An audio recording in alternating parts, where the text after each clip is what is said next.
Prabhupada ki jai. Namo Vishnupadaya Krishna Prastaya Bhutale Srimati Bhaktivedanta Swamini Namani Namaste Saraswati Devi Gauravani Pacharani Nivashesha Shunyavadi Paschyatate Jatarni Om Ganat Timidandasha Gananjana Shalakya Chakshur and Meditam Yena Tasmai Shigarave Namaha. Good to see everybody. So I'm going to start talking about the Druvamara story. So you may think, how does that relate? So Druvamara Maharaj, of course, was the son of Uttanapada, and I'm not going to get into all the details, but he got really frustrated, and he wanted to have a kingdom greater than that of Lord Brahma. And the reason he wanted to have a kingdom, because he was frustrated, I guess, in his relationship with his father. And so basically what he did is he asked his mother, what should I do? Because the mother is the original guru. It's interesting, isn't it? And of course in the Bhagavad Gita we have that austerity of the body is offering respects to one's mother, father, spiritual master, worshipful superiors. That's the austerity of the body. So he goes to his mother and he says that I was told that I have to worship Lord Vishnu. So where am I going to find Lord Vishnu? And his mother, whose name was Suniti, and it's an interesting point. Suniti means good instructions. Suniti, like you have Niti Shastra by Chanakya Pandit, which talks about dealings within this world. So Suniti, her name means good instructions. So she gave him the instruction. I heard that Lord Vishnu is in the forest. So he went to the forest and he met his initiating guru. His mother was actually his first guru. It's called Vartma Pradarshika Guru. Vartma Pradarshika Guru means the guru who shows you the path. And the initiating guru, of course, is Diksha Guru.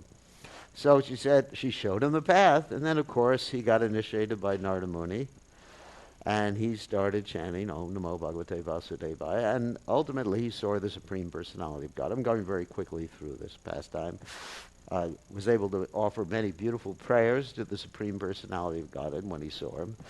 And when it came time for him to leave this world, death personified, he was sort of like death personified as a stepping stone to step on the vehicle going back to the spiritual world. And what he said is, what about my mother? It's a very interesting statement. Now, most of us, we're pretty self-centered, isn't it? We're thinking, no, I'm just going back to Godhead, I'm going to have a good time, and the rest of you suffer. So, but he considered his mother, and what happened is that his mother was in the next airplane. I guess there was no space in his airplane. So his mother was in the Vaikuntha personality said, your mother's on the next airplane. So his mother went back to Godhead. And this is a topic we're going to be talking about today. How the son is actually a putra. Putra means, or his daughter is putri. She or he who can save the parent and bring the parent back to the spiritual realm.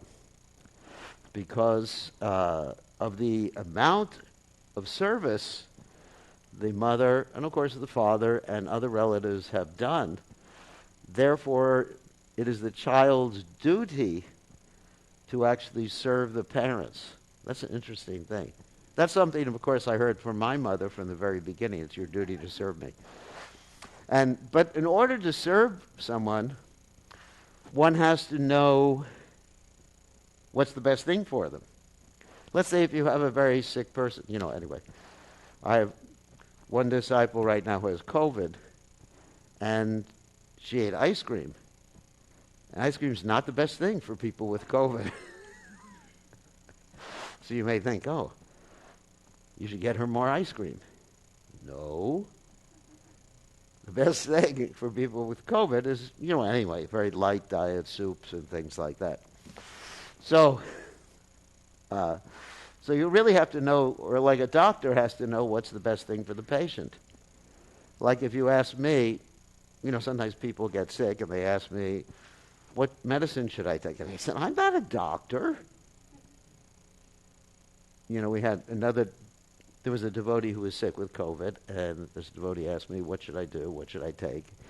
And I said, I will connect you with a doctor. So we did a 3-way conversation between this devotee and a doctor who's a disciple of mine. And the doctor gave some good advice, take this, take that, don't worry, chant and be happy. So we have to know what's the best thing for someone when we want to serve them, isn't it? So sometimes when we do the best thing, the person may get aggravated with us.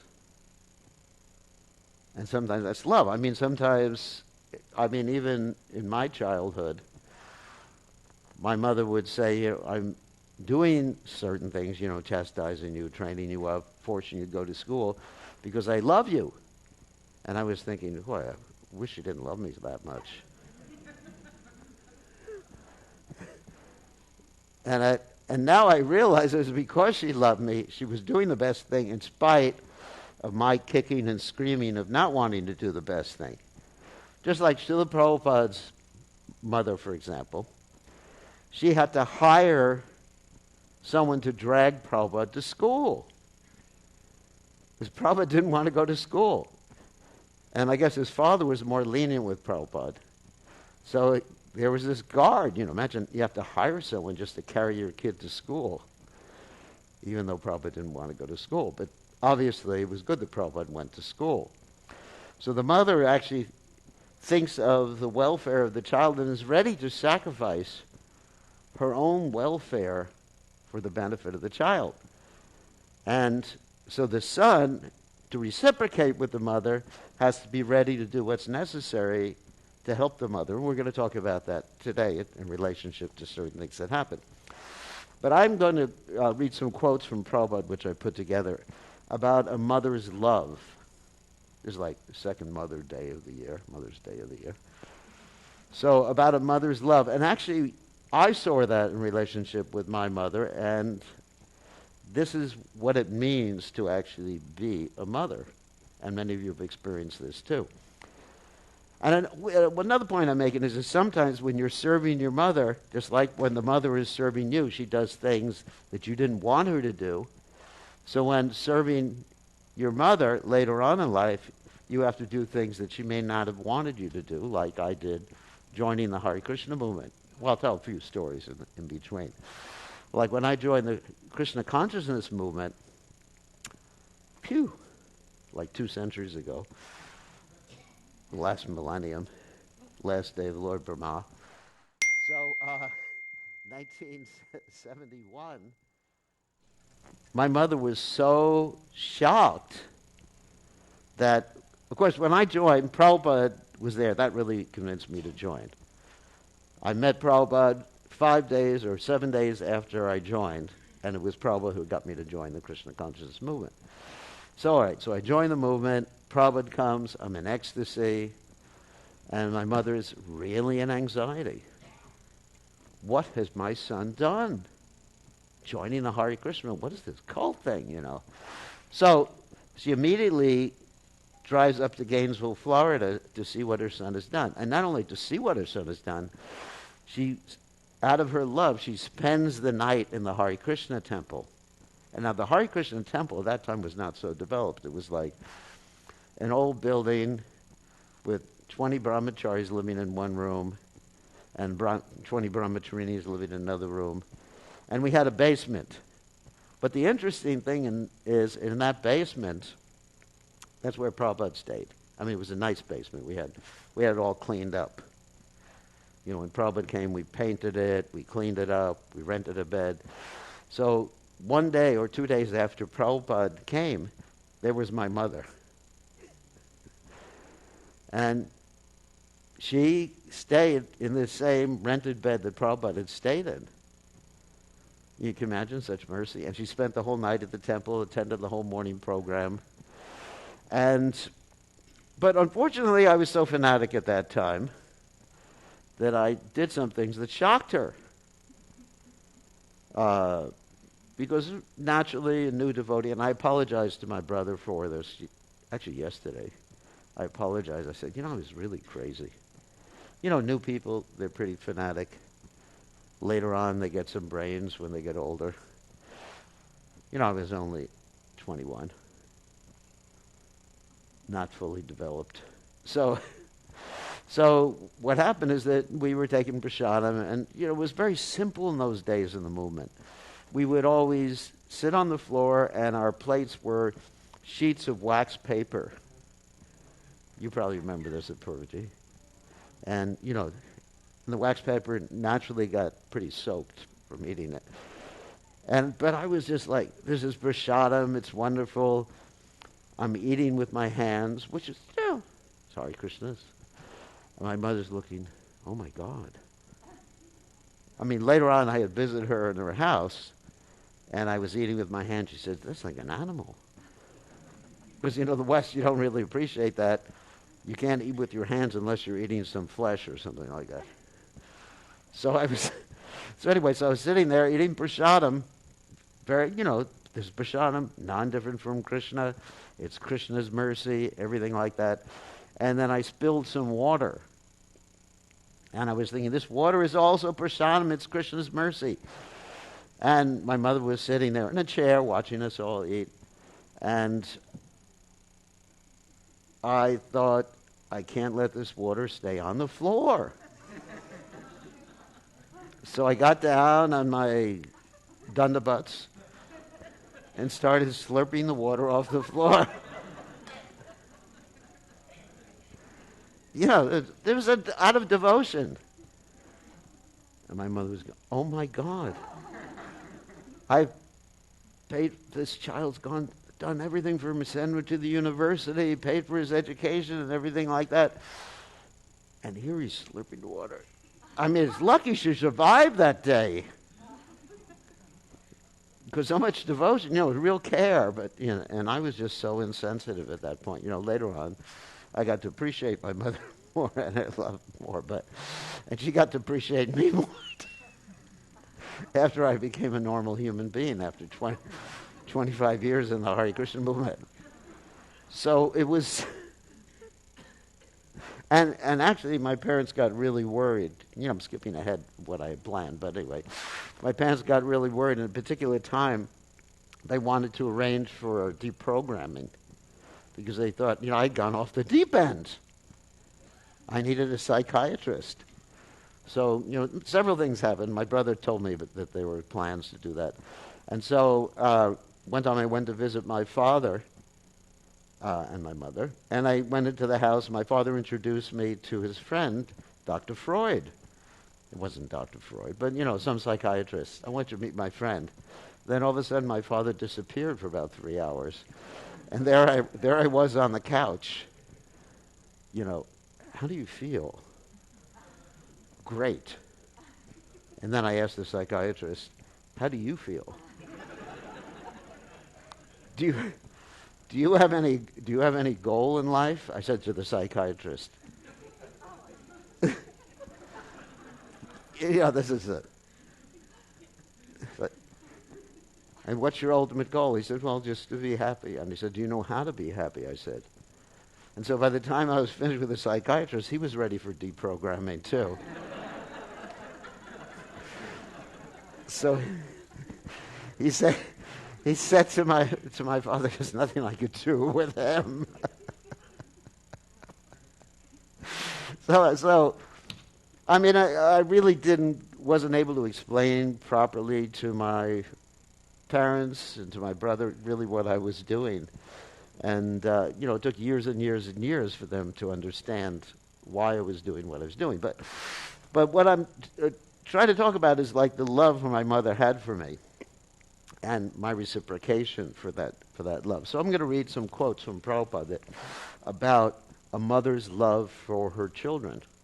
And it's really touching to read about this. And actually, I perceive this myself in my interactions with my mother. So,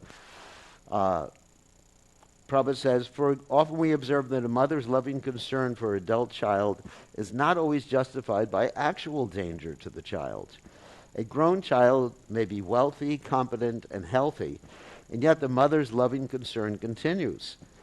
Similarly, a pure devotee always feels loving concern for Lord Krishna, as exemplified by Mother Yashoda, who could only think of Krishna as her beautiful son. So it's like that, that maternal relationship. And Prabhupada also talks about how the purest love that one finds in this world is the love that a mother has for her child. There's nothing so pure like that in this material world. And then Prabhupada continues, if one loves Krishna as one's child, then one will have such privilege because mother has the most love for the child. Even in this material world, there's no comparison to a mother's love. For a mother loves her child without any expectation of return. Here's another one. Prabhupada says, just like the child is searching after the mother's breast and is crying. If someone takes the child, he's not satisfied because he cannot express that I want my mother. In this material world, there's no comparison of a mother's love without any exchange. Even in this material world, mother loves the child without any expectation of return. So these are some of the quotes. And then there are some stories about mother's love for her children in the Vedic literatures. You have the story of Diti, for example. Diti is the mother of the demigods.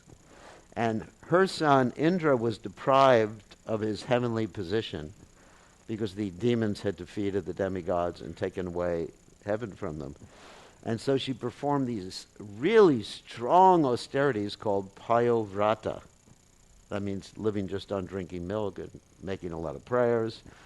And then by that performance, she got Lord Vamanadeva as her son. And she was able to get back the heavenly planets, or Lord Vamanadeva was able to get back the heavenly planets for her. And then on the other hand, you have Diti, who is the mother of Hiranyaksha and Hiranyakashipu. And when Diti saw that her children were actually liberated by Lord Vishnu, it's described that from her breast came blood. She was so upset. The love that she had was so upset. And then she decided that she wanted to kill Indra as a result. And she executed this heavy sacrifice. And of course, she wasn't successful at it. But she had 49 kids as a result of that, the Maruts. That story is there also in the Srimad Bhagavatam. Prabhupada also said that the chanting, when we chant the Hare Krishna Maha Mantra, it's exactly like the crying of a child for his mother. So there's many, many comparisons like this. So then one may ask, okay, all right, so what have you done, referring to me, for your mother? You joined the Hare Krishna movement, you put her in anxiety, you didn't become a doctor like your brother. I joke with my brother that, he's a foot doctor, and he has to bathe other people's feet, and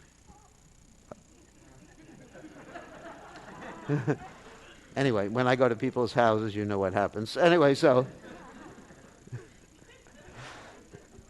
I said, your occupation is the opposite of mine.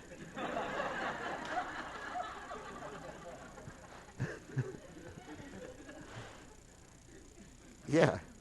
And I get paid for having my feet bathed.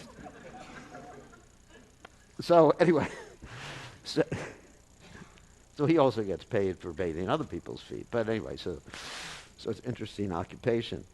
So one may say, what have you done for her? You're supposed to be a putra. You're supposed to be like Druvamara Maharaj. So there's some quotes here that illustrate really what a son does, or what a child or what a relative does for all of his relatives.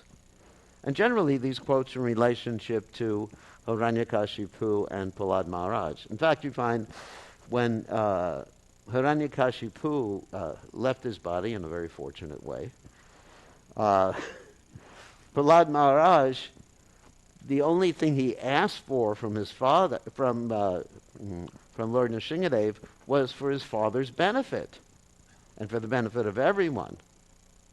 Even though his father had done so many, let's say, things that were reprehensible. So here's some quotes about this. Prahlad Maharaj accepted whatever the Lord offered him, and he prayed to the Lord to deliver his father. In response to this prayer, the Lord assured him that in the family of such a pure devotee as he, not only is the devotee's father, but his forefathers for 21 generations are liberated. Later on, there's a quote here, I don't know if I'll have time to read it, where Prabhupada said, liberation means becoming a devotee. In other words, they get an opportunity to take up devotional service. The Lord also asked Prahlad to perform the ritualistic ceremony appropriate after his father's death. Another quote, on the other hand, if someone becomes a devotee of the Lord, 10 generations of his family before his birth and 10 generations after will be liberated. In other words, it's the best thing you can do for your family. I mean, it's not that you shouldn't neglect your family materially.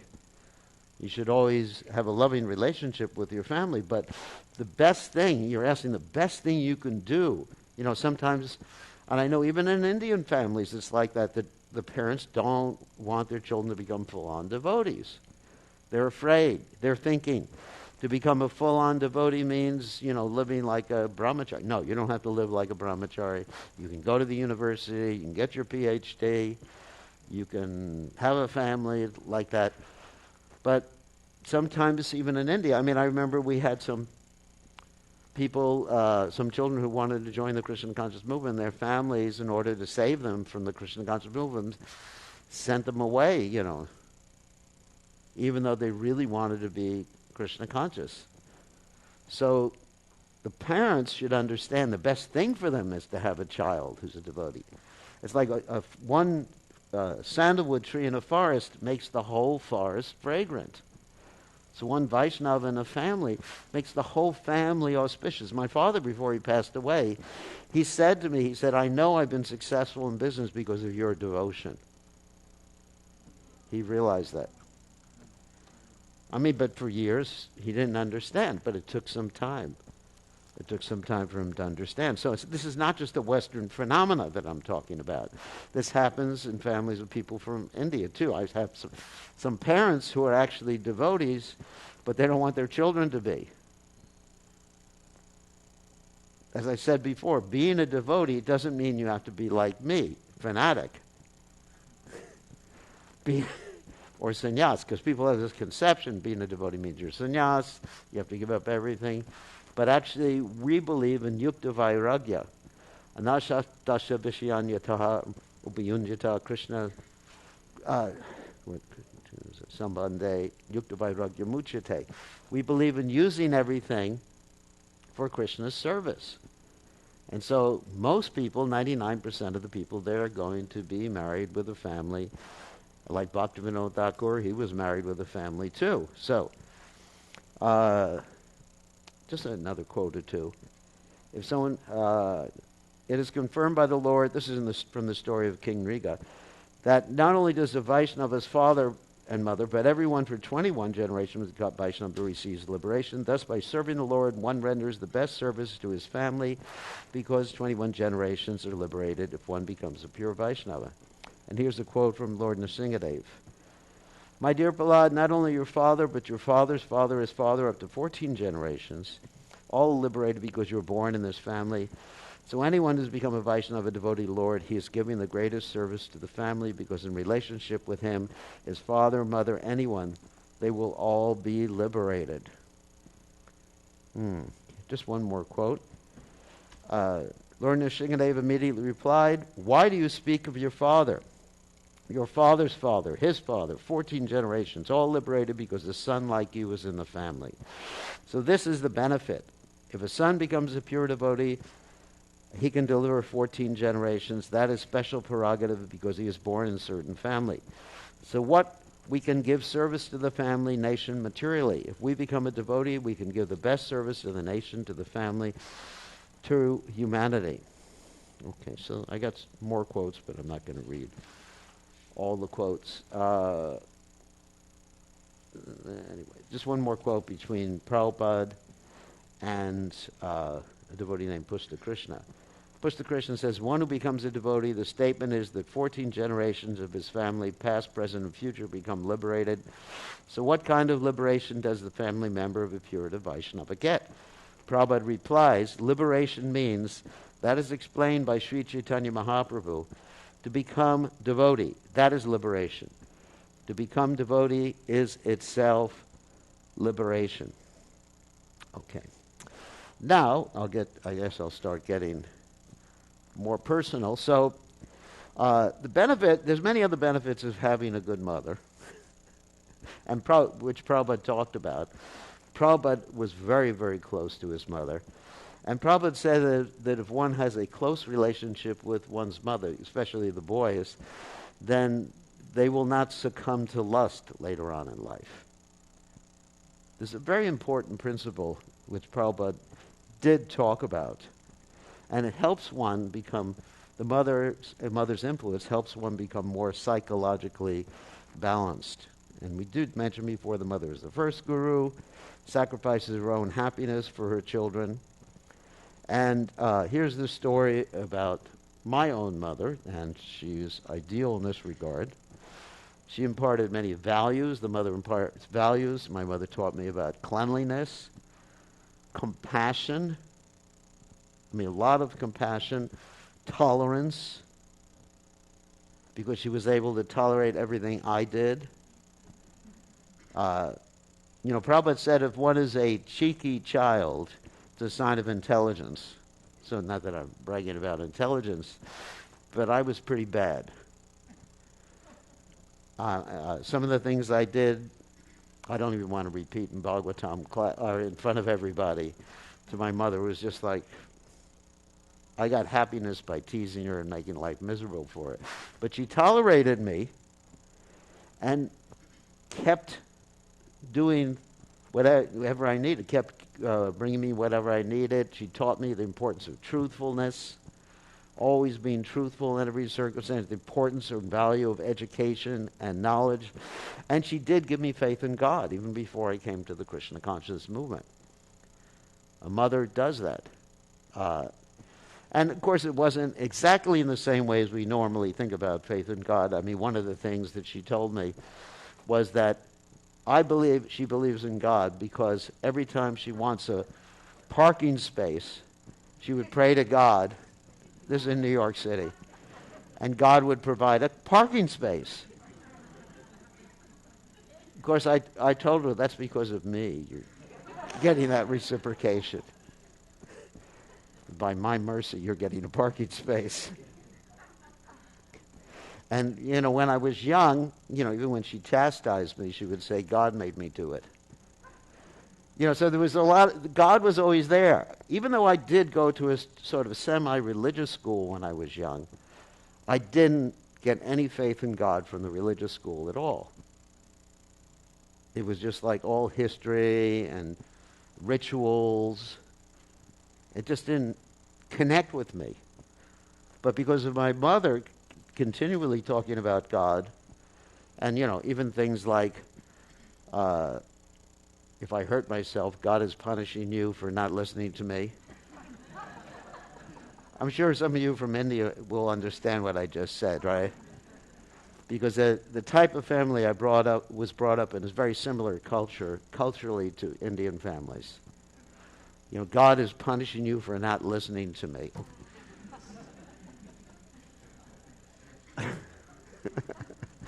So, but still, there was God everywhere.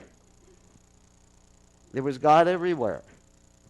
And she was so dedicated that she would drive me to all my lessons and tolerated, as I said, my cheekiness, and focused completely on her children, myself and my brother.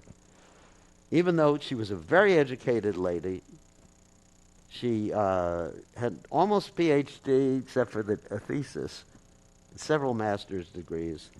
But she did it all in such a way that she was always there. In other words, at night, after I'd go to sleep, or my father was home taking care of us. So never did we lack the mother being there. This is a really important point. We've been talking to some of the devotees about something called attachment parenting. How if the mother is there, it gives the child security, it provides emotionally well-balanced background. So anyway, then fast forward, then when I did something she didn't like, and joining the Hare Krishna movement for her benefit,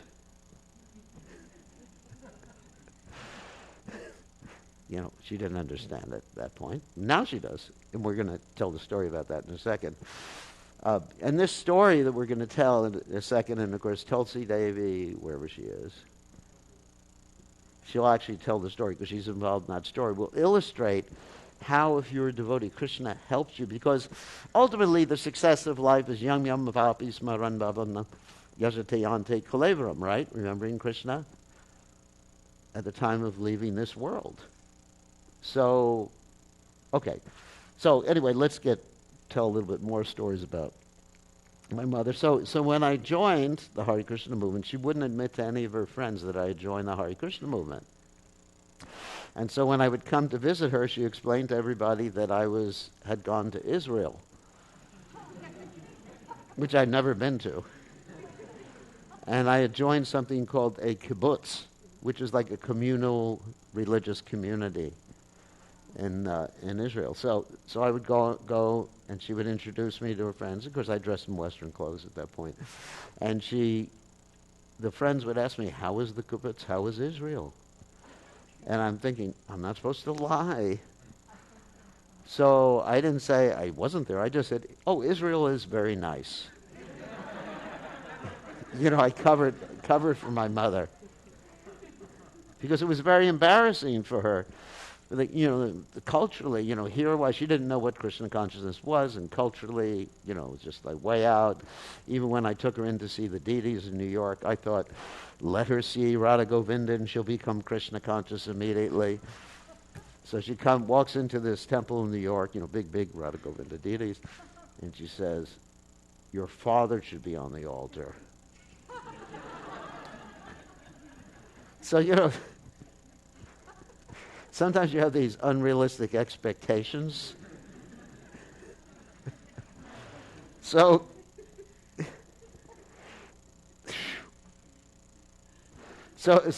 anyway, after some time, she did begin to appreciate. She went to Rath Yatras, attended Rath Yatras, especially after it became a sannyasi.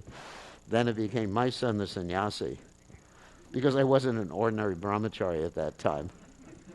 So she had something to brag about.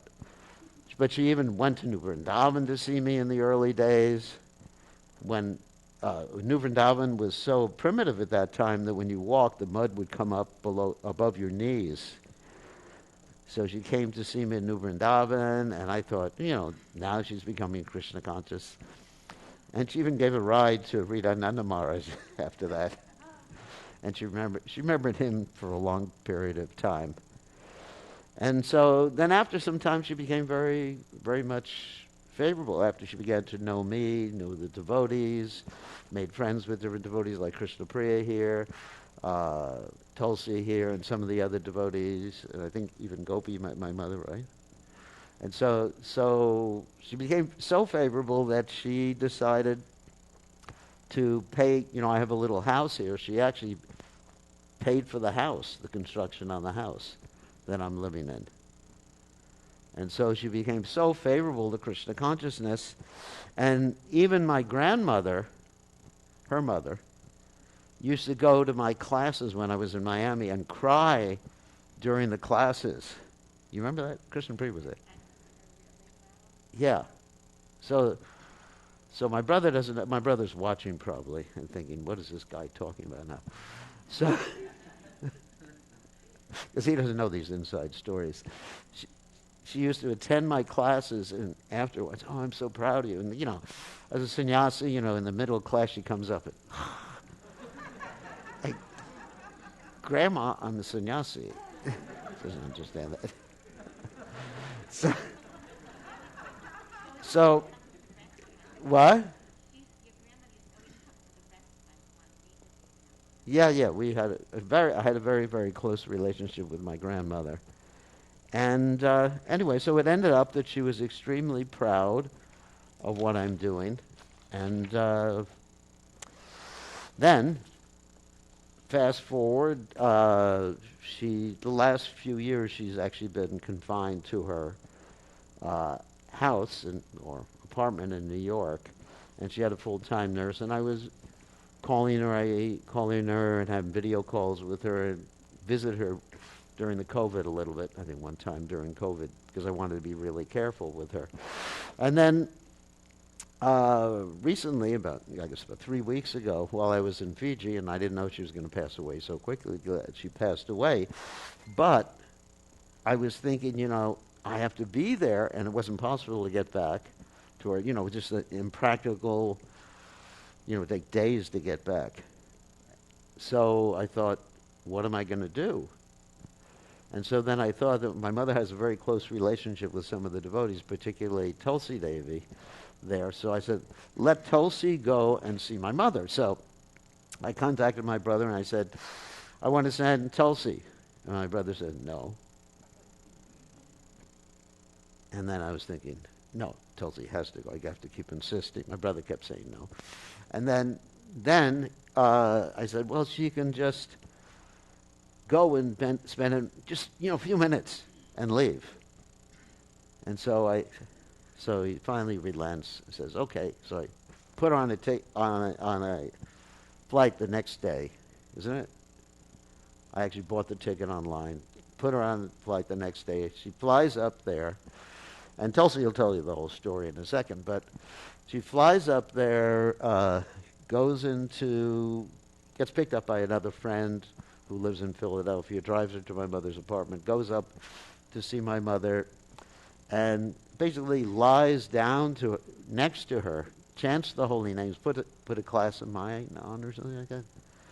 Because on the flat screen. Because my mother was very attached to me, and still is, and chants the holy name to my mother and consoles her, and she'll tell you the whole story. And then an hour or two later, my mother leaves this world hearing the holy names.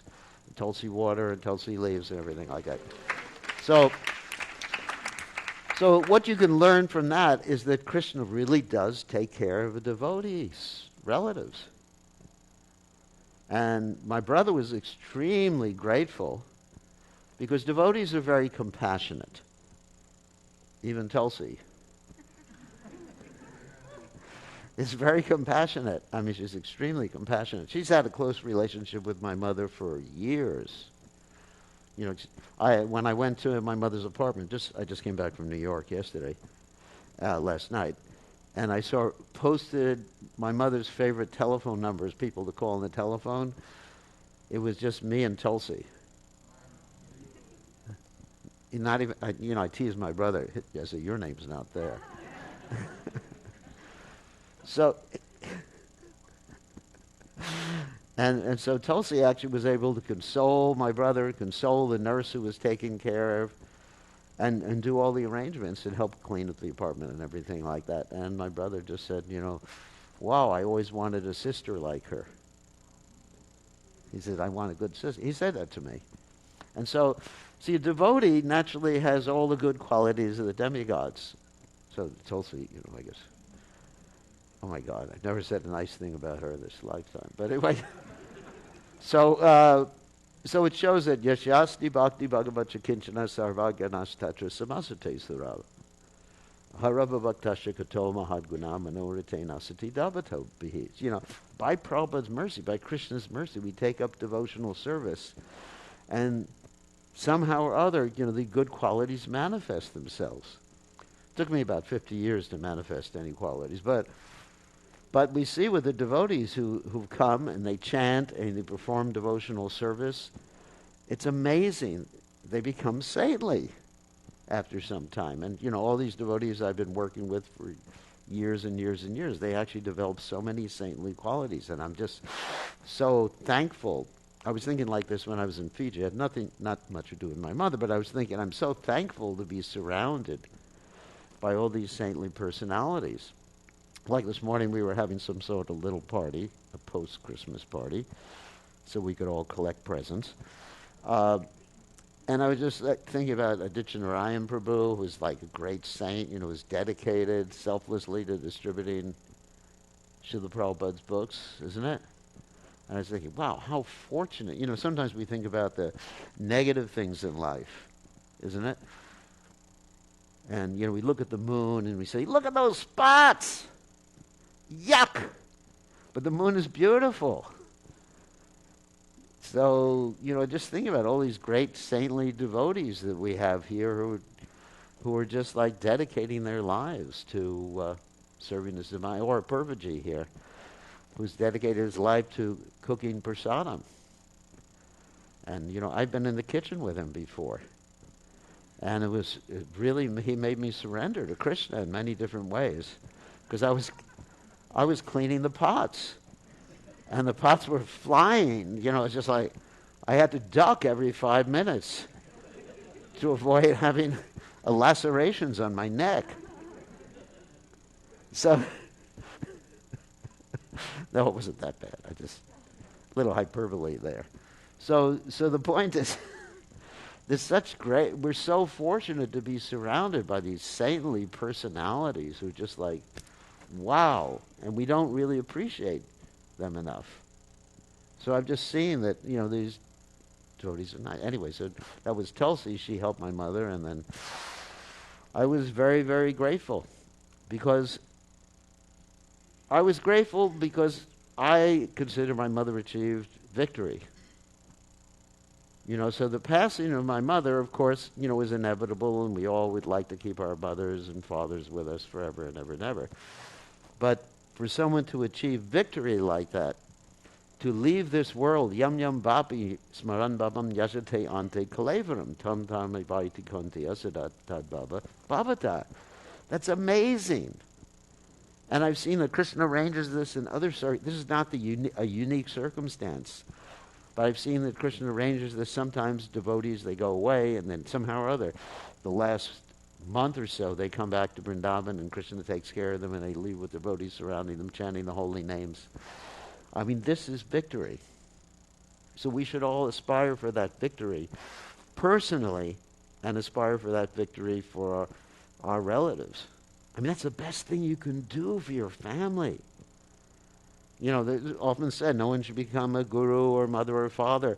And I also say no one should become a son or daughter unless you can actually help your family in the best possible way. I mean, what does love mean? Love means, to do the best thing for your family. And I felt so happy that I had done the best thing for my mother. I mean, Tulsi did the best thing. Anyway. She's an ocean of mercy. So anyway, that's the story, and we're dedicating tonight's program. I hope I made it a little philosophical. And if Tulsi wants and Krishna Priya want to say something in memory, we can do that real quickly. And we can get the microphone for them if they...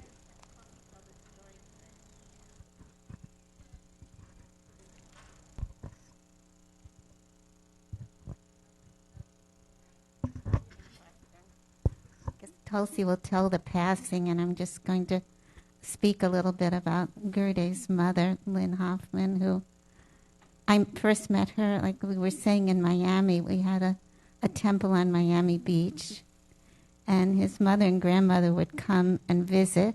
His mother fit in very well in Miami Beach. And she was a brilliant woman, actually. She was extremely high class, and very, very intelligent, and very articulate, and so fun. She was very funny. She was just like hilarious, really, really funny. And we all know that Bir Krishna Maharaj is, concerned with like health and well-being. So his mother, even up to the very late age in life, she always liked to go swimming. She was really into getting exercise and swimming. And we had, many years ago, there was two girls that were twins here, Amrita and Radhe. And when they were young, his mother, in New York, his mother had actually been their teacher. So she was a very wonderful teacher. So we see that teaching ran in the family. And like as Gurudev was saying, the love of a mother was so strong. You know, she had so much love for him that she kept his baby shoes, kept his baby shoes at the house and different pictures, and she would always tell us like different stories all the time, and we could really appreciate the love. And then when the devotees came up here and they were living really austerely, she was very concerned. I remember her sending me sweaters.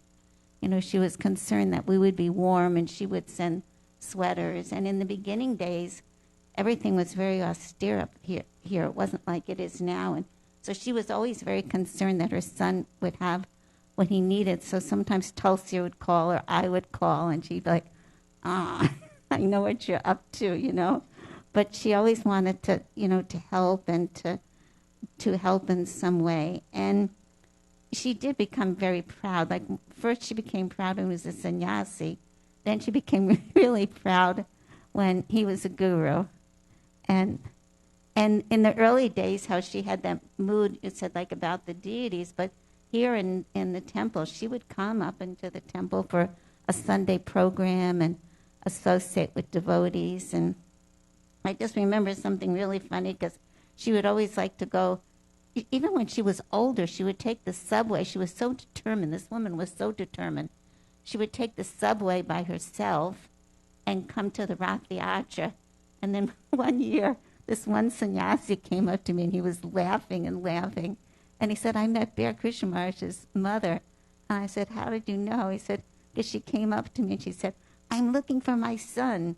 Do you know him? He's a guru and he dresses just like you. So she was, you know, I was just amazed by her determination. She used to come here and visit a lot and just really liked being with the devotees. And so as Gurudev was saying, you can see what an effect the mother has on a child. And one thing I was reflecting upon also is that we see if someone has if a boy has a good relationship with their mother, then how they treat women is affected by that. And how they relate, you know, it just creates a much better atmosphere of respect and dignity. So I don't want to go on a lot, but I just, I very much appreciate, she was a very animated, her mother was an amazing artist, and also very, very animated person. And so I was very happy that she was in our life, and I'm thrilled actually on her, how she was able to leave. And that really gives me so much faith, you know, how if one engages in pure devotional service, that we see how the family becomes so transformed, and how Krishna reciprocates with that service that is done. So I'm going to let Tulsi tell the story.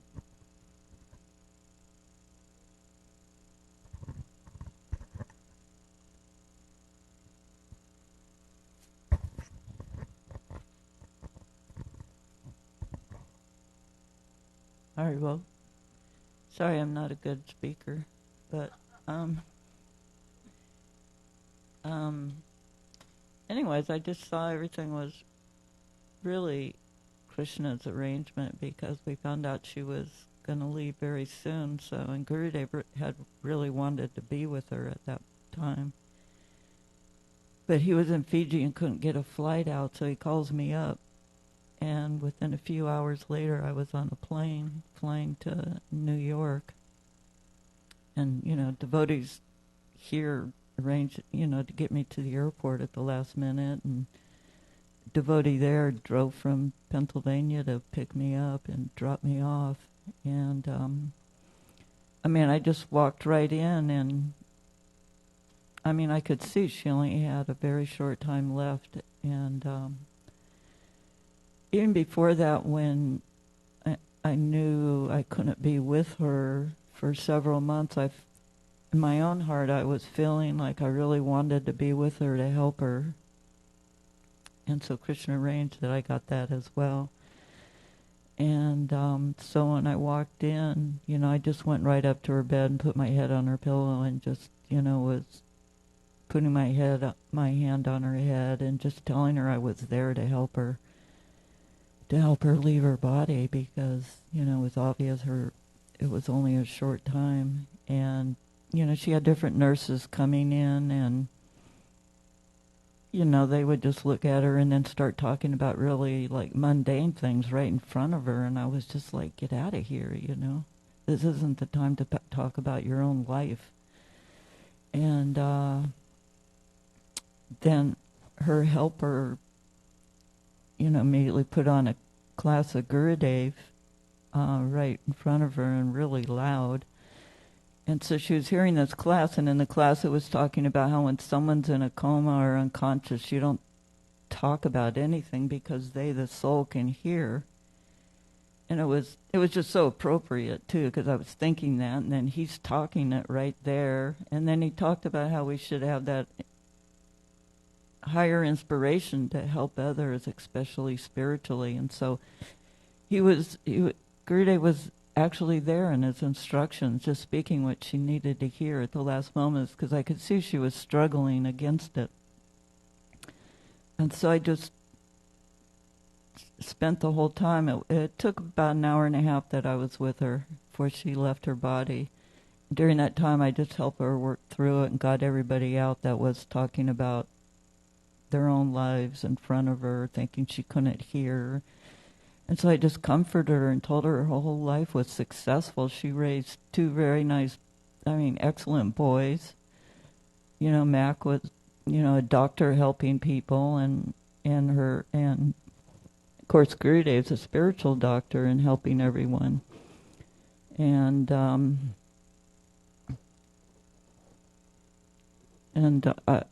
and I had that whole relationship of, because he was always reticent to talk about himself to her, so I'd always call her up or she'd call me, and I'd tell her stories about what he was doing, and she just really loved it and appreciated how much he was helping people, spiritually and even materially.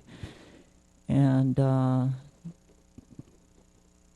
so when it came time, I could see she was going through the different stages of letting go of her body, and so I just assured her life was successful, and just how she prayed for parking spots, and God reciprocated with her. Now she could pray just to go to be with God, and that would be the perfection of her life, that she should just trust that that will be the ultimate. And I just soothed her and talked to her about that and just chanted and chanted while Gurudev was giving classes too. And then I put tulsi in her mouth and all the holy waters and tulsi neck beads on and everything. And then it was just me and her. And then she just took her big last breath and then stopped, and then she took one more, and then I could see her just leave her mouth, through her mouth.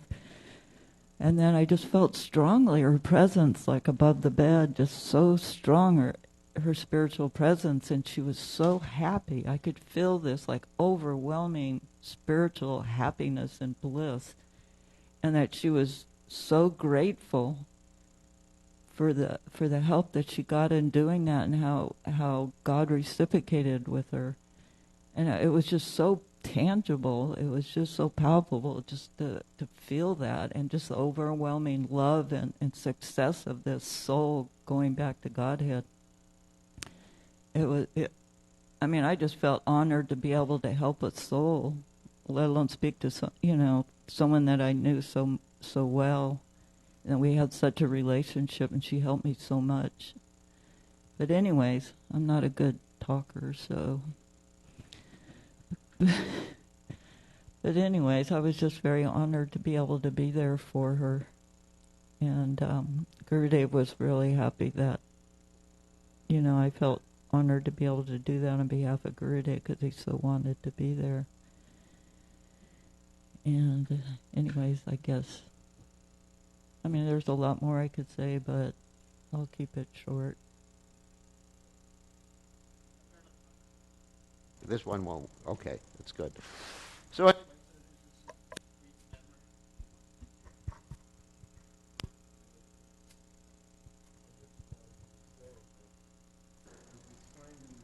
Bhagavatam, when one purport that the qualities of the mother go to the father, to the son, and vice versa. The qualities of the father go to the mother. I mean, daughter. So we are eternally indebted to Bir Krishna Maharaj's mother for giving us the gift of Bir Krishna Goswami, because it is her qualities that he's imbibed, and that's explained in the Bhagavatam one. Purport, Srila Prabhupada explains the qualities of the mother go to the son, vice versa.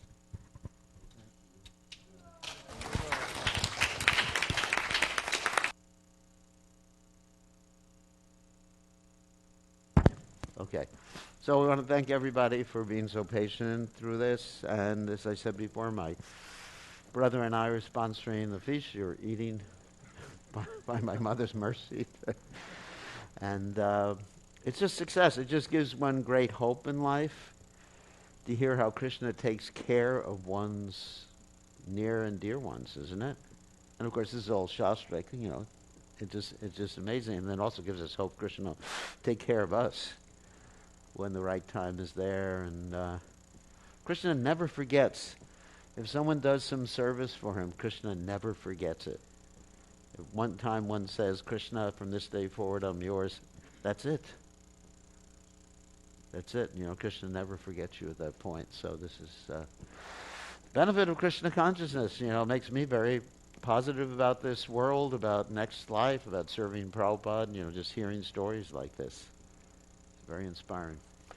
Okay, thank you very much. All glories to His Divine Grace. Srila Prabhupada ki jai. Haribol.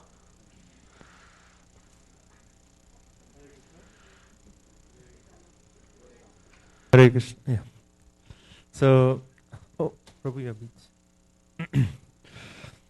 Hare Krishna. So, we'd like to thank, actually, as His Grace Apura Prabhu was saying, actually, we are so grateful for Maharaj's mother for bringing such an exalted devotee into this world, and we are all like so fortunate.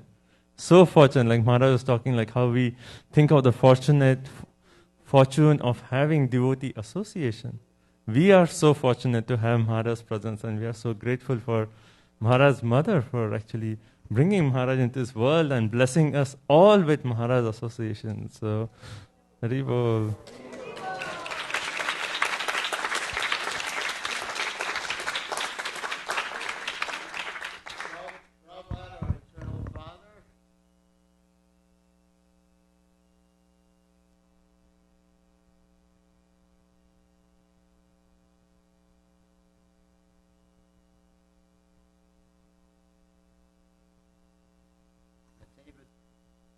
Natay vidhu swarta gatim hi Vishnu. Durasya yevahir artha manina andar yatandar upamanina manas tevi pisha tantra muladamni bara. It says, those who don't know about Krishna, then they're like blind people who are following other blind people. Hare Krishna. So let's just always be grateful, like the point that Maharaj says is so touching. Just be so grateful for the wonderful fortune of having the association of His Holiness Bir Krishna Goswami Maharaj and all the wonderful Vaishnavas here. So we are very, very blessed, very fortunate to be here. So I'd like to thank again Maharaj for sharing like these classes and these memories that really make an impression in our heart. And it's like, yes, Krishna consciousness is so wonderful. Our future is bright. So thank you so much, Maharaj. It's very, very touching and very powerful. Hare Krishna. And thank you to Mother Tulsi and Mother Krishna Priya for sharing your memories of Maharaj's mother. Thank you so much. Okay. So thank you again, everyone, for joining. And we'd like to thank the devotees who have sponsored the feast today. His Holiness Bir Krishna Goswami Maharaj ki jai. Hare Krishna. Okay, so our next program is Prasadam. So we'll proceed downstairs for dinner Prasadam. And 7 o'clock is the next Artik. So you can come back and have more kirtan in the temple room. And 7:30 the darshan will close. Hare Krishna. And this coming Thursday is Ekadashi. So in the evening we'll have kirtan in the temple room. You're welcome to join. Hare Krishna. Mahaprasade Govinde. Nama Brahmane Vaishnave Swapapunya Vidam Rajan Vishwaso Nivajayate Sharira Vidyaja Jodandriya Dayaka Jive Fale Vishasagare Dharmade Jivayati Labhamaisu Dharmati Take Jitaka Tina Samsade Krishna Bada Dayamai Gauri Bade Jiva Joy Saha Prasadana Dilova Sayanamritapa Radha Krishna Gunaga Premeda Koshi Chaitanya Nita Jaini Mai Jainita Jai Shri Krishna Chaitanya Prabhu Nityananda Shri Advaita Gadadhar Shri Vasadi Gaur Bhaktavrinda Hare Krishna Krishna Krishna Hare Hare Hare Ram Ram Ram Hare Hare Shri Shri Radha Golokananda, Shri Giriraj Govardhan, Srila Prabhupada, Bhagavad Mahaprasad ki Hare Krishna.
Hare Krishna, Krishna Krishna, Hare Hare, Hare Rama, Hare Rama, Rama Rama, Hare Hare,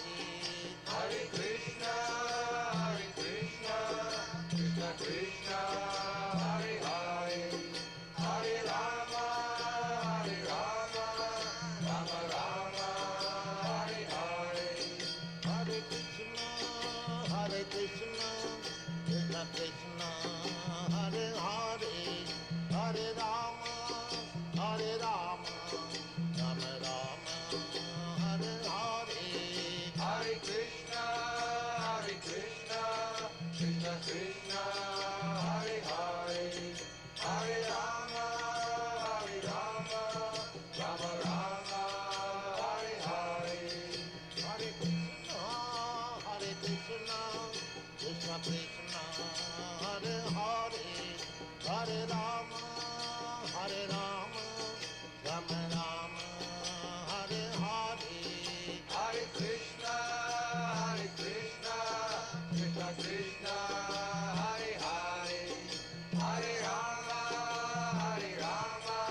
Rama Rama, Hare Hare, Hare Krishna, Krishna Krishna, Hare Hare, Hare Rama, Rama Rama, Hare Hare, Hare Krishna, Krishna Krishna, Hare Hare, Hare Rama, Rama Rama, Hare Hare, Hare Krishna, Krishna Krishna, Hare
Krishna, Hare Krishna, Krishna Krishna,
Hare Krishna, Hare Krishna, Krishna Krishna, Hare Hare, Hare Rama, Hare Rama, Rama Rama, Hare Hare. Hare Krishna, Krishna Krishna, Hare Hare, Hare Rama, Rama Rama, Hare Hare. Hare Krishna, Krishna Krishna, Hare Hare, Hare Rama, Rama Rama, Hare Hare. Hare Krishna, Krishna Krishna, Hare Hare, Hare Rama, Rama Rama, Hare Hare. Hare Krishna, Krishna Krishna, Hare Hare, Hare Rama, Rama Rama, Hare Hare. Hare Krishna, Krishna Krishna, Hare Hare, Hare Rama, Rama Rama, Hare Hare. Hare Krishna, Krishna Krishna, Hare Hare, Hare Rama, Rama Rama, Hare Hare. Hare Krishna, Krishna Krishna, Hare Hare, Hare Rama, Rama Rama, Hare Hare. Hare Krishna, Krishna Krishna, Hare Hare, Hare Rama, Rama Rama, Hare Hare. Hare Krishna, Krishna Krishna, Hare Hare, Hare Rama, Rama Rama, Hare Hare. Hare Krishna, Krishna Krishna, Hare Hare, Hare Rama, Rama Rama, Hare Hare. Hare Krishna, Krishna Krishna, Hare Hare, Hare Rama, Rama Rama, Hare Hare. Hare Krishna, Krishna Krishna, Hare Hare, Hare Rama, Rama Rama, Hare Hare. Hare Krishna, Krishna Krishna, Hare Hare, Hare Rama, Rama Rama, Hare Hare. Hare Krishna, Krishna Krishna, Hare Hare, Hare Rama, Rama Rama, Hare Hare. Hare Krishna, Krishna Krishna, Hare Hare, Hare Rama, Rama Rama, Hare Hare. Hare Krishna, Krishna Krishna, Hare Hare, Hare Rama, Rama Rama, Hare Hare. Hare Krishna, Krishna Krishna, Hare Hare, Hare Rama, Rama Rama, Hare Hare. Hare Krishna, Krishna Krishna, Hare Hare,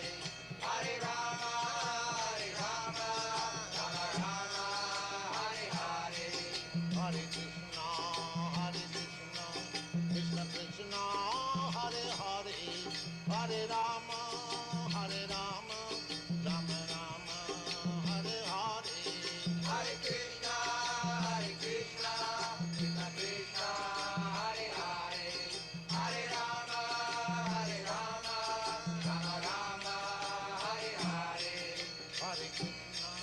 Hare Krishna, Krishna Krishna, Hare Hare, Hare Rama, Rama Rama, Hare Hare. Hare Krishna, Krishna Krishna, Hare Hare, Hare Rama, Rama Rama, Hare Hare. Hare Krishna, Krishna Krishna, Hare Hare, Hare Rama, Rama Hare Hare, Hare Krishna.